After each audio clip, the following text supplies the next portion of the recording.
The federal pandemic emergency in our country will be ending. The president has declared it, and I will let you know what this means here in this video. So there's a lot of changes going on here in our country right now. Let's jump right in. Thanks so much for liking and sharing these videos. A lot of people need to know about what's going on here in our country. Remember, I'm not from either side. I just literally bring you guys the news here as it's coming in here. So if you haven't yet, make sure to subscribe down below to our YouTube channel. It's completely free to do so you don't miss out on new videos, and click the bell icon after you subscribe. Here we go. Okay, so the Biden administration has announced their plans to end the pandemic emergency here in May. Remember, they had to give a 90-day notice, or they said they would give a 90-day notice before they would do this. This comes on the heels of a lot of Republican pressure here. You can see this headline here. Kevin McCarthy set up votes to dismantle Biden's pandemic emergency, saying, quote, "The pandemic is over." Now, I think we all know that the actual pandemic isn't over. The virus isn't over. It's still here. Obviously, people are still catching it. Um, but a lot of Republicans are saying that they want to end this, and I'll talk about here what the three things are that the public health emergency will undo, and we got a lot to go over here in this video. Yeah, so President Biden and the Biden administration here announced here yesterday that they will be ending the pandemic health emergency here, and it will end on May 11th. So there's been a lot of pressure here from the Republicans to do this. There was 25 Republican governors that wrote a letter to Biden pressuring him to end it. I think that's all the Republican governors, actually. And they said here, quote, "The pandemic, national emergency, and public health emergency were declared by the Trump administration in 2020. They are currently set to expire on March 1st and April 11th. Respectively. At present, the administration's plan is to extend the emergency declarations to May 11th and then end both emergencies on that date," the Office of Management and Budget said in a statement. Since it was first declared on January 31st, 2020, I think it's now 2023, by Health and Human Services then Secretary Alex Azar, and has been renewed 12 times under two different administrations. The Biden administration said it would provide a notice of at least 60 days. I thought it was 90 days, but maybe it's 60 days to end the public health emergency. Monday's announcement provided 101 days to the emergency until it officially ends. They said, quote, "To be clear, continuation of these emergency declarations until May 11th does not impose any restrictions at all on individual conduct with regard to the virus." They said in the statement, "They do not impose mask mandates or vaccine mandates. They do not restrict school or business operations. They do not require the use of any medicines or tests in response to cases of the virus." As the OMB noted, an abrupt end to the public health emergency would cause wide-ranging chaos and uncertainty throughout the healthcare system. Since the declaration, programs such as Medicaid have operated under special rules, allowing beneficiaries to retain their coverage during the pandemic. And this is one of the things that will be ending here, as well as some other very big stuff here that I will go over here in just a second. So you can see here Medicare and Medicaid beneficiary benefits. Since the ending of this, Medicaid was able to operate under special conditions, allowing beneficiaries to retain their coverage during the pandemic.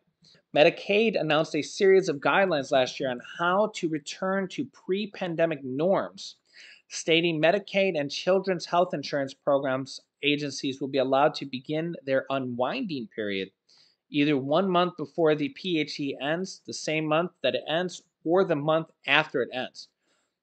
Under the public health emergency, beneficiaries enrolled in traditional Medicare and Medicare Advantage could also receive free at-home testing and treatments and pay no cost sharing.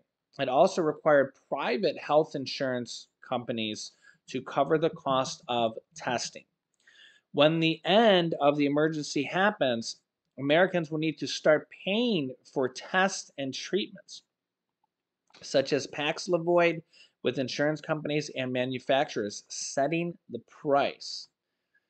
So be aware of that. Also, the federal student loan payment pause will come to an end as well for everybody with student loans.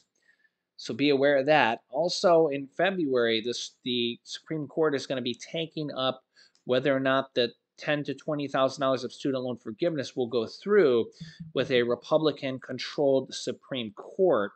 So I'll keep you up to date on that. Remember, there's over 40 million Americans that are hanging, by a thread on whether or not they're going to get that.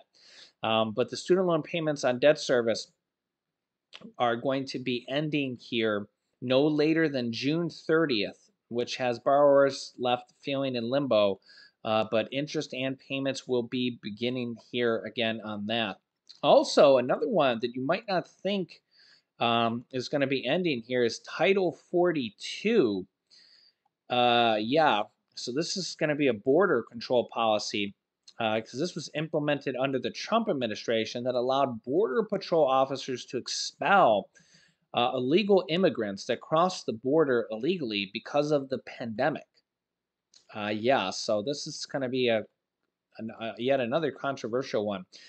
This, because of the pandemic, has resulted in nearly 2.5 million encounters and people that were allowed to basically be expelled back across to Mexico.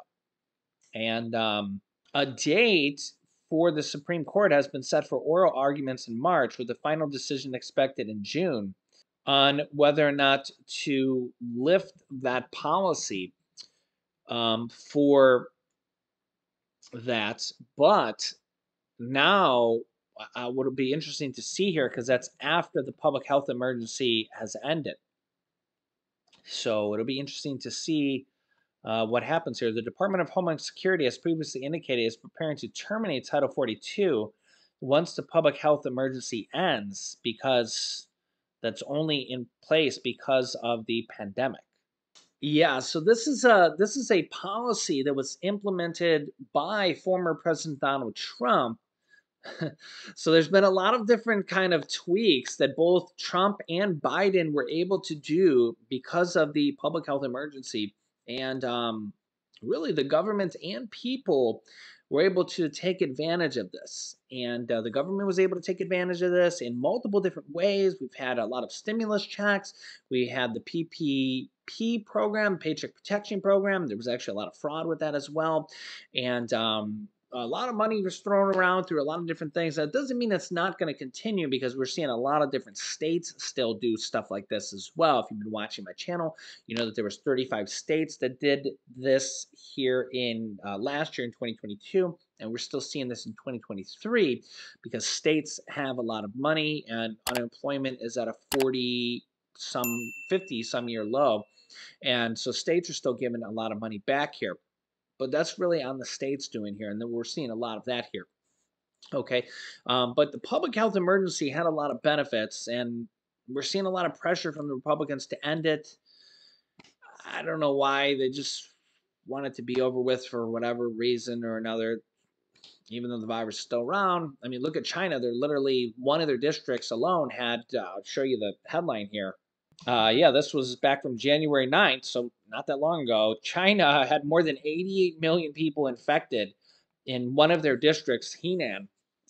So 88 million people infected in one district. And then they had another article here that said, this is from CNBC, so this is pretty legit source here, and this was just January 21st, so again, not that long ago here. China says that their outbreak has infected 80% of their population, and they have 1.4 billion people. 1.4 billion people, so that means that like over a billion people have been infected with the virus.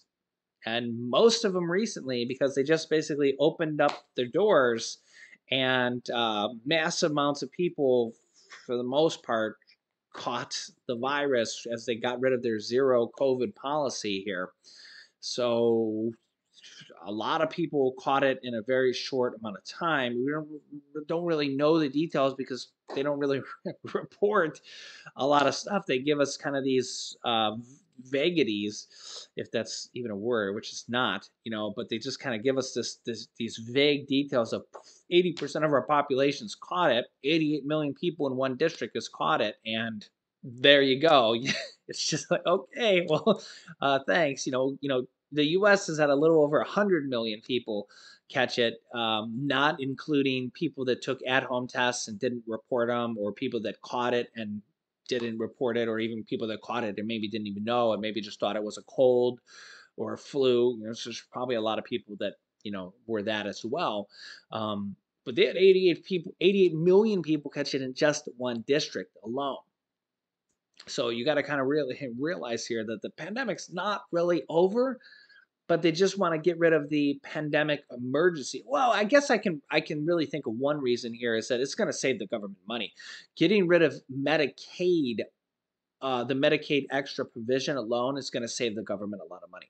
And if you've been watching my channel here, you know that we have a significant debt problem, and that alone will fix. That alone will solve a little bit of the debt crisis. And again, how much, I don't know. You'd have to ask the congressional budget office. Remember, Medicaid, Medicare, and Social Security have a significant budget problem. So if they end that, there's going to be a lot of people that are kicked off Medicaid because they're not supposed to actually be on Medicaid, and they're kind of on it.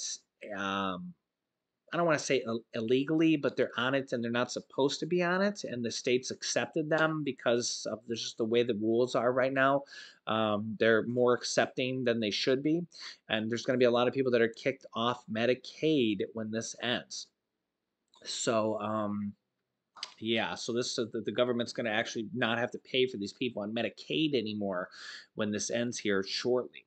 So let me know your thoughts here in the comments, and I'll keep you up to date here with everything going on here in our country on a daily basis. So if you haven't yet, make sure to click the subscribe button down below to our YouTube channel. It's completely free to do so. New videos come out here every day at 10 a.m., 3 p.m., and 8 p.m. Eastern Standard Time.